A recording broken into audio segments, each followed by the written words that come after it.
6주 3일 아침의 누림. 골로새서 3장 10절 11절. 새 사람을 입었기 때문입니다.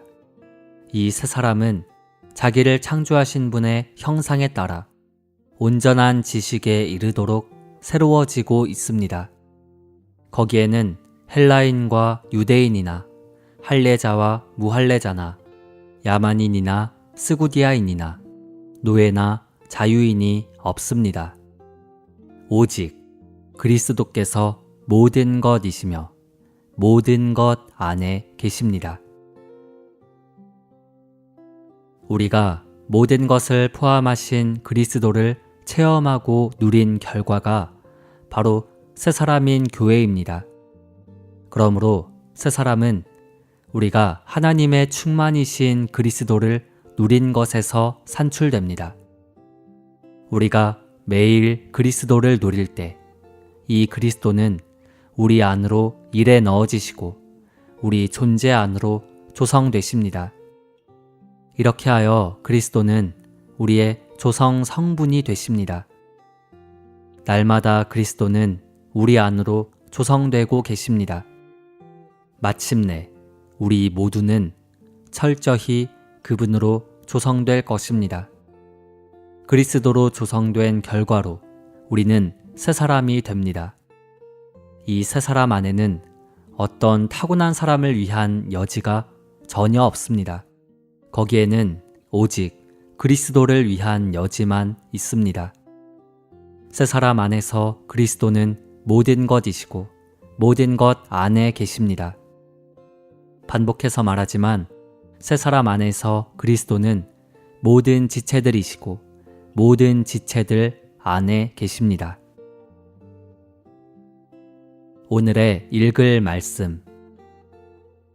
골로새서 3장 10절과 11절에서 바울은 새 사람에 대해 말합니다. 거기에는 헬라인과 유대인이나 할례자와 무할례자나 야만인이나 스구디아인이나 노예나 자유인이 없습니다. 오직 그리스도께서 모든 것이시며 모든 것 안에 계십니다. 이것은 그리스도께서 새 사람의 조성 성분이심을 가리킵니다. 새 사람은 그 본질과 요소이신 그리스도로 조성되어 있습니다. 골로새의 성도들은 다양한 사람들 사이에 있는 타고난 차이나 문화적인 차이에 사로잡힐 필요가 없었습니다. 새 사람 안에는 오직 그리스도를 위한 여지만 있습니다. 다양한 부류의 사람들이 새 사람을 구성하지만 그들 모두가 그리스도의 일부입니다. 더 이상 타고난 사람이 없습니다. 골로새서 3장 11절에서 바울은 새 사람 안에는 타고난 사람을 위한 어떤 여지가 없다고 말할 뿐만 아니라 새 사람 안에는 오직 그리스도께서 모든 것이시며 모든 것 안에 계십니다. 라고 말합니다. 새 사람 안에는 그리스도를 위한 여지만 있습니다. 그분께서 새 사람의 모든 지체들이시고 모든 지체들 안에 계십니다. 그분은 새 사람 안에서 모든 것이십니다. 이것은 사실상 그분이 새 사람이시라는 뜻입니다. 골로새서 3장 11절에서 모든 것은 새 사람을 구성하는 모든 지체들을 가리킵니다. 그리스도는 이 모든 지체들이십니다.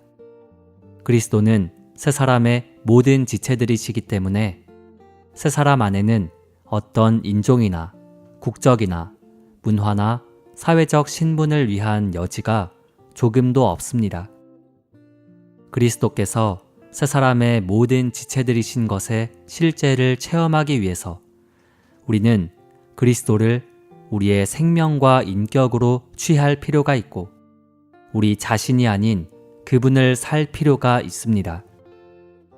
그리스도께서 새 사람의 모든 지체들인 모든 성도들의 생활이 되실 때에만 실제로 그리스도만 새 사람 안에 계실 것입니다.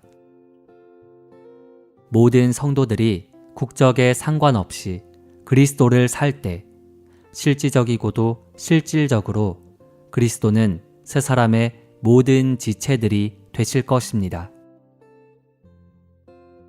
전체 골로새서의 관점에서 골로새서 4장 7절부터 17절까지를 살펴보면 우리는 이 구절들이 바울이 이 책에서 다루고 있는 것의 실질적인 적용이라는 것을 깨달을 것입니다. 우리는 이 구절들을 바울 당시에 지중해 지역에 있는 교회들 사이의 상황을 엿볼 수 있는 작은 창으로 간주할 수도 있습니다. 우리가 보는 것은 새 사람의 실질적인 생활입니다. 골로새서 3장 11절은 새 사람 안에는 헬라인과 유대인이나 할례자와 무할례자나 야만인이나 스구디아인이나 노예나 자유인이 없고 오직 그리스도께서 모든 것이시며 모든 것 안에 계신다고 말합니다. 4장 7절부터 17절까지에는 3장 10절과 11절에서 말하는 새 사람의 계시에 대한 신뢰가 나옵니다. 3장 10절과 11절에는 서로 다른 부류의 사람들, 곧 유대인과 헬라인과 할례자와 무할례자와 노예와 자유인이 나옵니다. 4장 11절에서 바울은 할례를 받은 사람들을 언급하고 있습니다. 사랑하는 신실한 형제가 된 오네시모는 아키뽀의 아버지인 빌레몬의 노예였습니다. 그러므로 아키뽀도 그의 주인이었습니다. 이런 이유로 이 구절들을 언급한 바울의 목적은 새 사람의 생활의 신뢰를 제시하는 것입니다.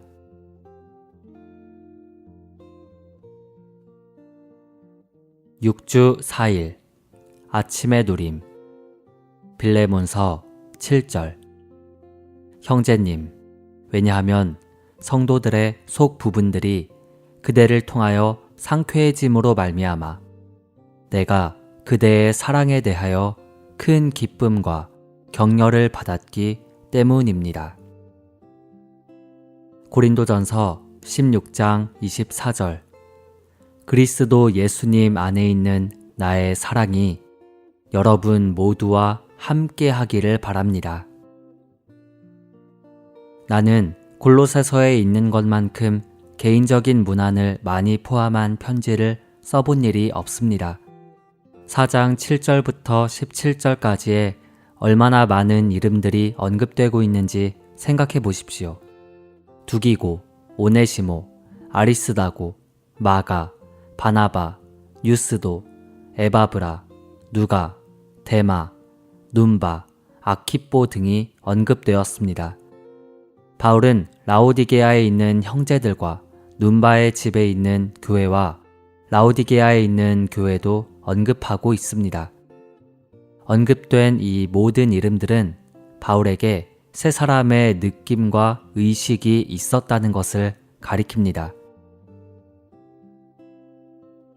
오늘의 읽을 말씀. 이 땅에 실제로 살고 있었던 새 사람은 문화와 사회적 지위에 따르면 헬라인, 유대인, 할례자, 무할례자, 야만인, 스구디아인, 노예, 자유인 등의 사람들로 구성되었습니다. 그러나 우리가 지적한 바와 같이 새 사람의 구성 요소는 사실상 오직 그리스도뿐입니다. 그리스도께서 새 사람의 유일한 구성 요소이시기 때문에 이러한 새 사람의 일부가 되는 믿는 이들 사이에는 차이가 전혀 없어야 합니다. 더 나아가 교회들 사이에도 차이가 없어야 합니다.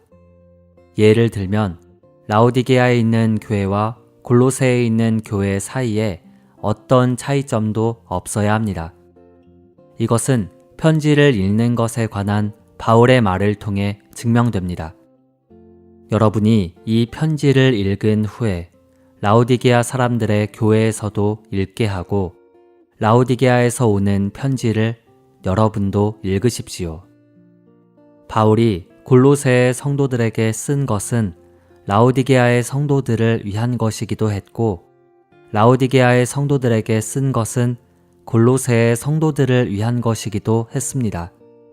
여기에 함축된 교통과 하나와 조화와 친밀한 접촉은 얼마나 놀랍습니까? 골로새서 4장 7절에서 바울은 두기고가 나의 모든 사정을 여러분에게 알려줄 것입니다. 그는 사랑하는 형제요, 신실한 사역자요, 주님 안에서 함께 노예가 된 사람입니다. 라고 말하고 있습니다. 바울은 두기고에게 자신의 모든 사정을 골로새의 성도들에게 알려주라고 명했습니다.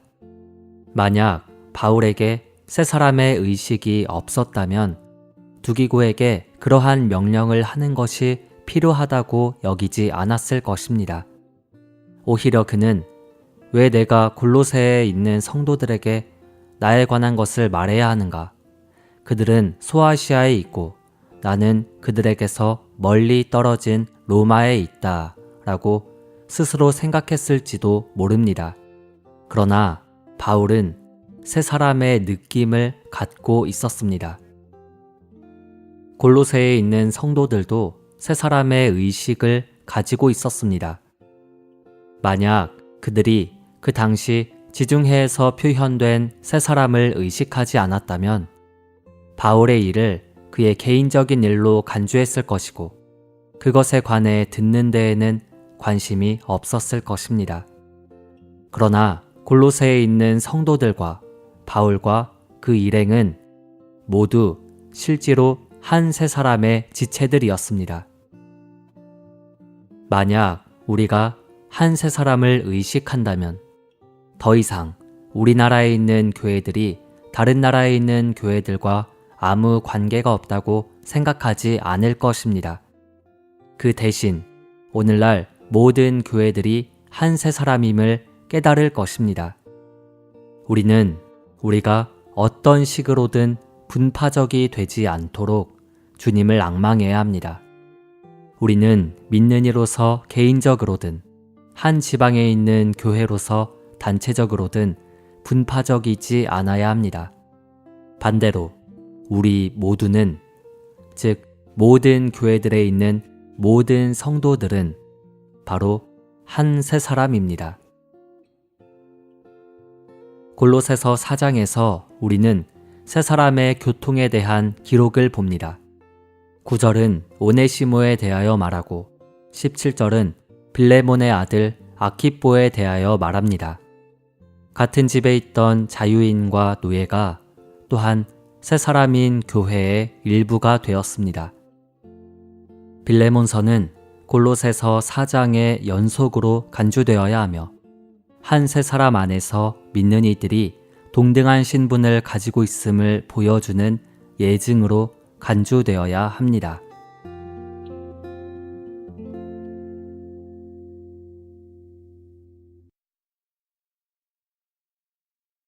(1년 1독) 구약 창세기 27장 28장, 신약 마태복음 9장 18절부터 38절.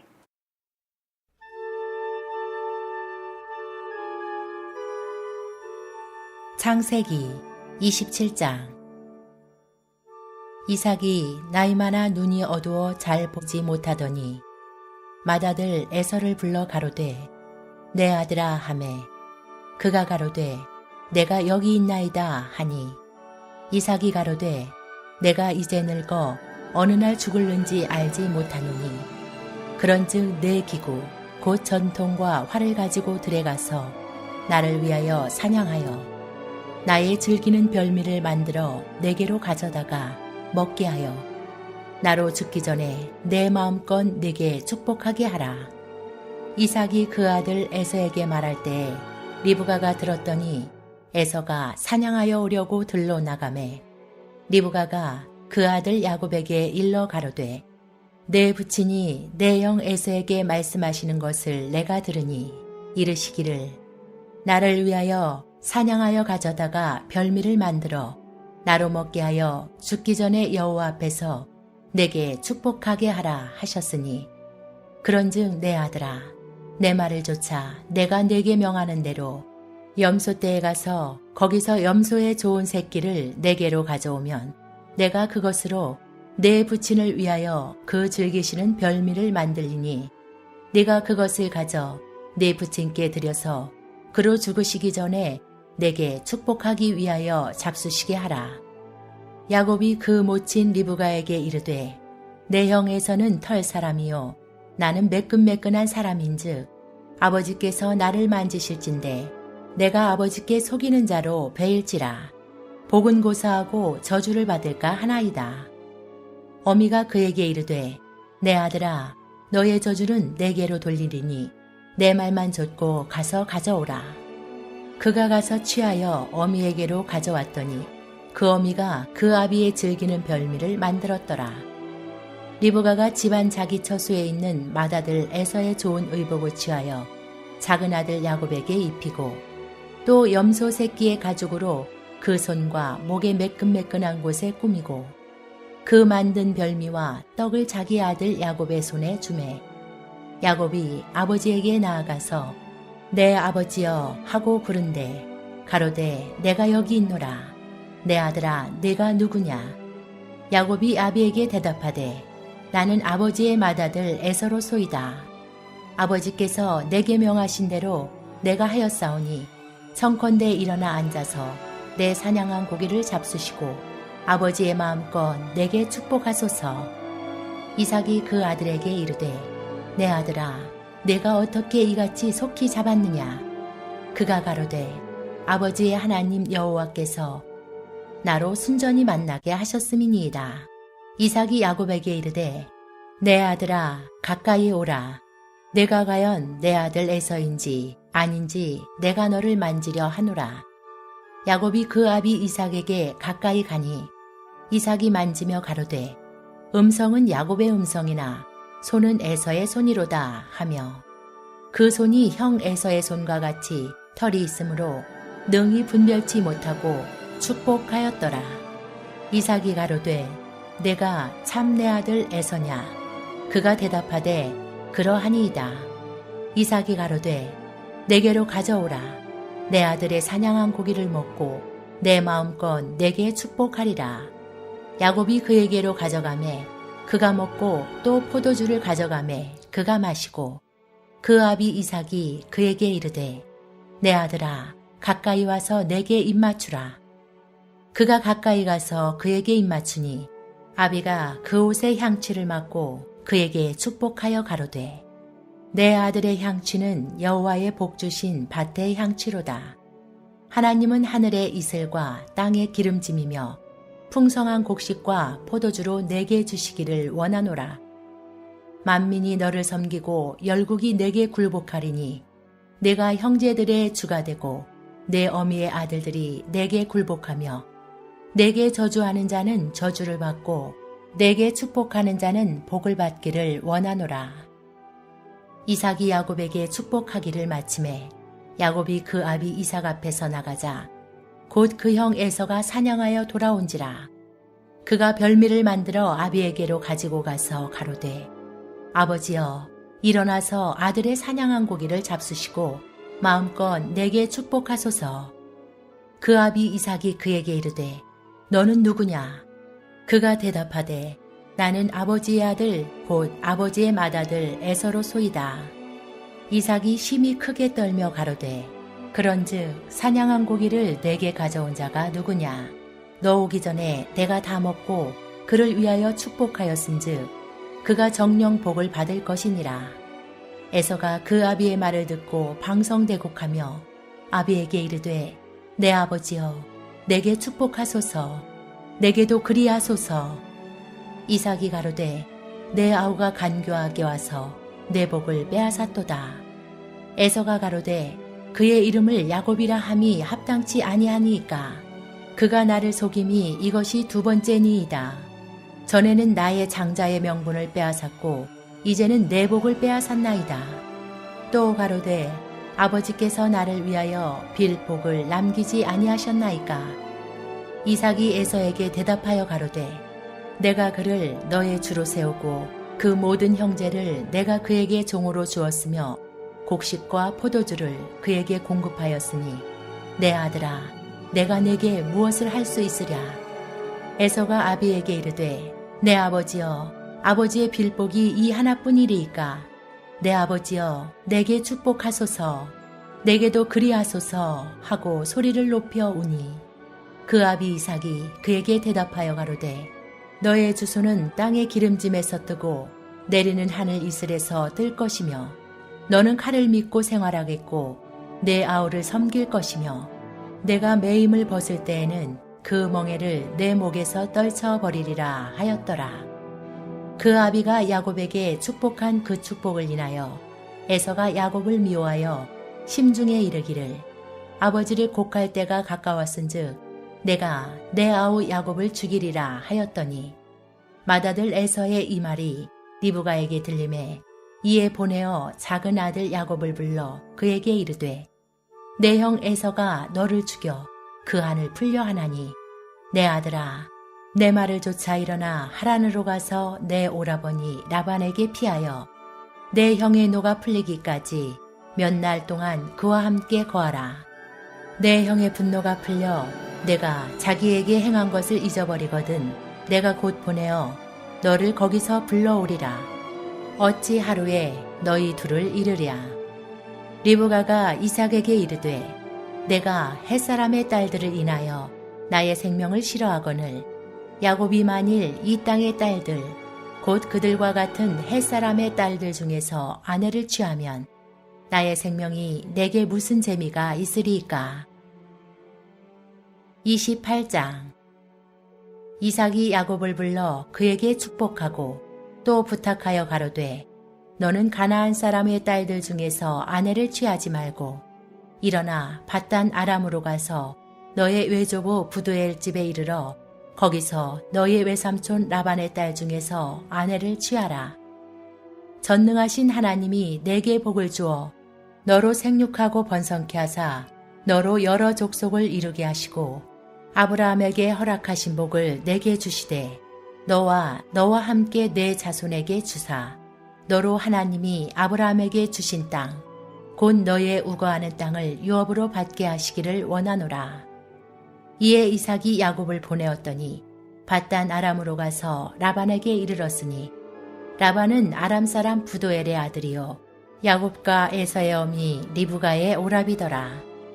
에서가 본즉 이삭이 야곱에게 축복하고 그를 밧단 아람으로 보내어 거기서 아내를 취하게 하였고, 또 그에게 축복하고 명하기를 너는 가나안 사람의 딸들 중에서 아내를 취하지 말라 하였고, 또 야곱이 부모의 명을 조차 밧단 아람으로 갔으며, 에서가 또 본즉 가나안 사람의 딸들이 그 아비 이삭을 기쁘게 못하는지라.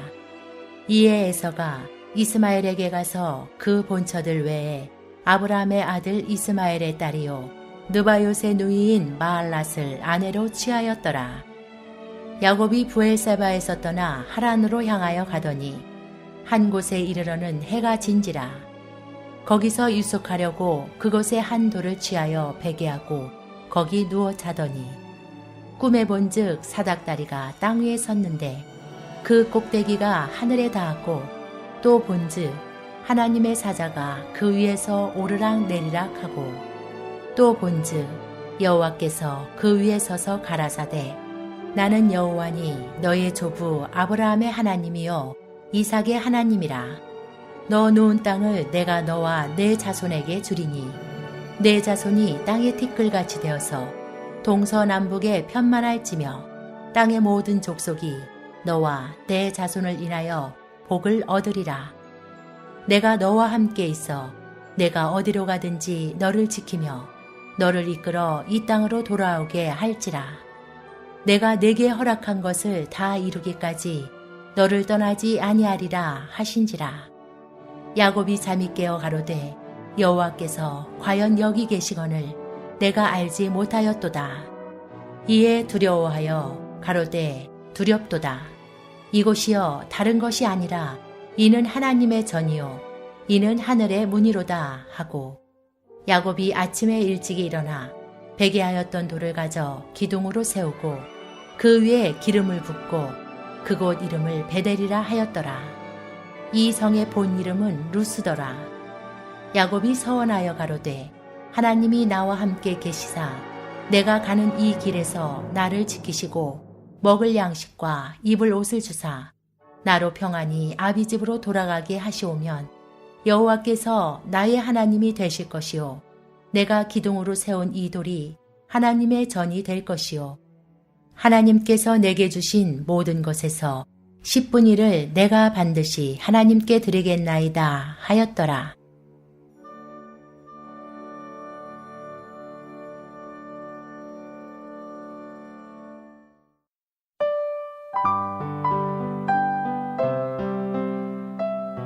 제9장 예수님께서 이 말씀을 하고 계실 때에 한 관원이 와서 예수님께 절하며 내 딸이 방금 죽었습니다.